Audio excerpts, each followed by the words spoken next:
Arrêter et quitter mon rond. Ce soir, on va se faire bronzer avec François Pérusse. On va parler cinéma avec Fred Pellerin et Luc Picard.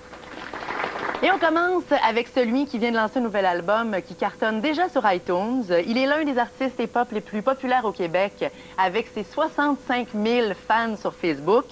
Il débarque sur la scène de Sainte-Catherine avec ses nouvelles chansons. Voici Cire Pathétique. Le prochain invité est le maître du jeu de mots et de l'humour auditif. Dans une autre vie, il a été bassiste, entre autres pour Jean Leloup et Luc de la Rochelière. Mais depuis ses débuts en humour, il a créé plus de 1800 capsules des 2 minutes du peuple, vendu plus d'1,5 million d'albums.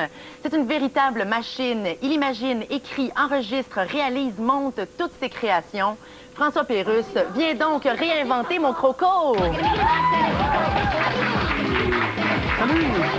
Salut François! Ça va bien? Ça va bien, toi? Content de te voir. Alors, voilà. Quel beau ballon! Quel beau ballon de plage. Tu sais, Sainte-Catherine est en vacances cette semaine. Ben oui, je vois ça. Avoir su, je me serais habillé. Un décor hawaïen comme ça. François, merci d'être là. Ben, ça fait plaisir, merci de m'inviter. Tu es un travailleur solitaire. T'aimes ça, être seul en studio, de sortir de ta grotte comme ça pour venir sur un plateau de télé. Est-ce que c'est agréable ou c'est déstabilisant pour toi? C'est agréable parce que c'est long, être seul toujours. Oui. C'est je dirais 99 minutes sur 100, je suis seul. Oui. Puis quand j'ai une sortie, j'en profite, je rencontre des gens, je me dis « Ah, voilà un être humain. C'est ça que ça a l'air. C'est bien certain que je l'apprécie, mais je sais que je pourrais pas faire un métier où je travaillerais toujours avec des gens parce que j'ai été habitué en studio, j'ai été habitué à la solitude, puis oui. C'est comme ça que j'aime ça. Et tu es très aimé, tu es très populaire, mais tu dis que tu n'es pas conscient justement du côté personnalité publique de ta vie, que je sais pas, tu le vis pas comme ça? Je le vis quand je sors, comme là, j'ai rencontré quelques personnes qui m'ont dit « Ah, je connais tes trucs, c'est le fun. » Bon, là, je m'en rends compte. Mais comme je suis toujours tout seul, je peux pas m'en rendre compte. Alors, j'ai pas l'impression d'être un artiste connu. Alors, donc, je devrais passer devant le miroir un peu plus avant de sortir parce que j'arrive à l'épicerie, moi, les bottes délacées, la barbe pas faite, les cheveux de main, tout ça, puis je ne soigne pas l'artiste. Parce que tu vis comme un ermite, voilà. Je le vis comme un ermite, c'est vrai. Tu as travaillé le son, c'est vraiment ta spécialité. Là, tu travailles sur ta série télé. Est-ce que de travailler l'image, c'est très, très différent que de travailler uniquement les voix, uniquement les sons? Oui, puis j'adore ça parce que je travaille 3 fois plus sur l'image que sur le son. Oui. Parce que les dialogues, une fois faits, j'ai des idées aussi pour ce qui se passe autour d'une scène. Alors, tout ce qui doit être vu doit être écrit aussi. Alors, je fais des jokes visuels, puis j'aime bien ça. C'est dans le travail télévision, ça prend vraiment la majeure partie du travail, puis j'ai tellement de fun avec ça. Donc, ça change ta façon d'écrire, forcément. Ça change totalement ma façon d'écrire. C'est beaucoup plus long. Faire 1 minute pour télé, c'est beaucoup plus long qu'une minute radio. Puis j'ai tellement de fun, j'invente des nouveaux véhicules, des trucs, des nouveaux articles médias, des nouveaux téléphones, on les voit. J'ai vraiment beaucoup de plaisir à faire. Tu peux illustrer ce que tu as à dire autrement. Des fantasmes visuels, oui. Je me demandais aussi si ton humour change énormément quand il s'exporte. Bon, on sait que tu as percé en France, tu as eu un bon succès en France. Là, ta série télé, je pense, va être vendue aussi du côté anglophone, chez les Anglos. Oui.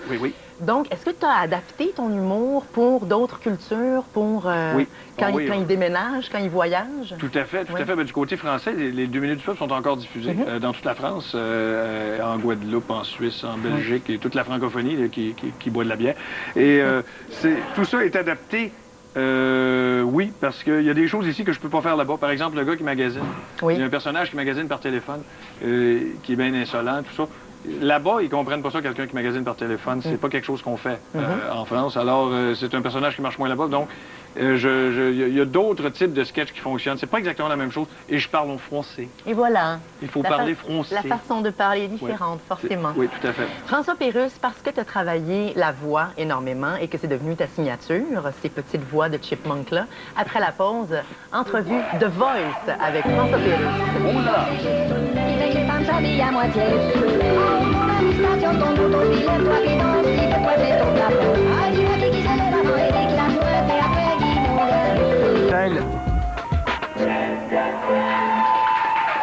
De retour à Sainte-Catherine en vacances, sur notre plage de sable blanc ce soir, il y a Cire Pathétique qui va rechanter pour nous. Il va y avoir le cinéma de Fred Pellerin aussi et l'humour de François Pérusse. François Pérusse, parce que les voix, c'est devenu vraiment ta signature, ces petites voix de Chipmunks. À go, entrevue The Voice avec François Pérusse sur le bord de la mer. Bonsoir. Bonsoir. Ah, voilà. Ah, c'est chouette d'avoir ces petites voix comme ça. Moi, qu'est-ce qui fait que ça fait tant rire d'accélérer une voix? C'est un effet instantané, quand même, pour les gens. Je sais pas, mais c'est aussi drôle que des incidents sonores corporels qu'on connaît. OK. Et moi, je me souviens que quand j'étais petit, on jouait avec des magnétophones et puis on modifiait la vitesse, tout ça, on trouvait donc ça drôle, quelle que soit la phrase. Fait qu'on peut dire la phrase qu'on veut, puis c'est supposé être très drôle. Comment, en ce moment, on pourrait dire à peu près n'importe quoi, et je pense que ce serait amusant. Comment ça t'est venu, cette idée-là, de modifier les voix, d'en faire la signature de tes capsules? Parce que je déteste ma voix. Oui, je jaillis m'entendre. Je trouve que j'ai une voix de plomberie, je trouve de tuyau. Et de la modifier, ça me rassure. Puis il faut faire la distinction entre les personnages, parce que le but, c'est de pouvoir jouer les filles. Oui. Et jouer les petits-enfants. Alors, c'était juste ça le but au début, mais finalement, c'est devenu comme quelque chose dont je n'ai pas pu sortir par la suite. Alors, c'est pour ça que c'est resté. Oui. Mais c'est un incident. C'est un incident de parcours. C'est un accident qui est devenu, finalement, une très belle chose.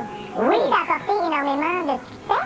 Dis-moi, après 20 ans, à peu près, ça fait grosso modo 20 ans que tu fais ça fait 20 ans, 21 minutes bêtes. Ouais.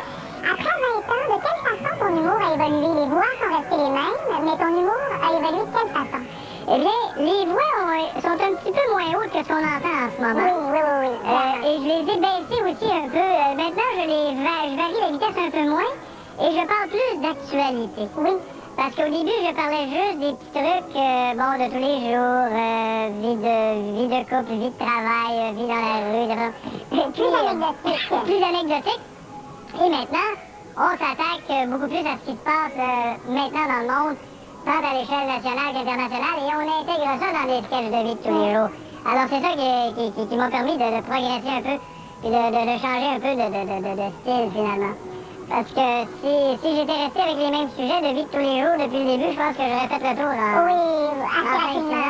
Je serais sur un banc de parc pas trop loin ici. François, à gauche, je propose qu'on retrouve nos voix normales. On peut retrouver nos... Ah, merci beaucoup. Que ça fait du bien. Ah, ça fait du bien. François Pérusse, on va aller rejoindre un autre gars qui a un univers très personnel et très fort, Fred Pellerin. Oui. Fred Pellerin qui vient de terminer le tournage de son deuxième film. Déjà.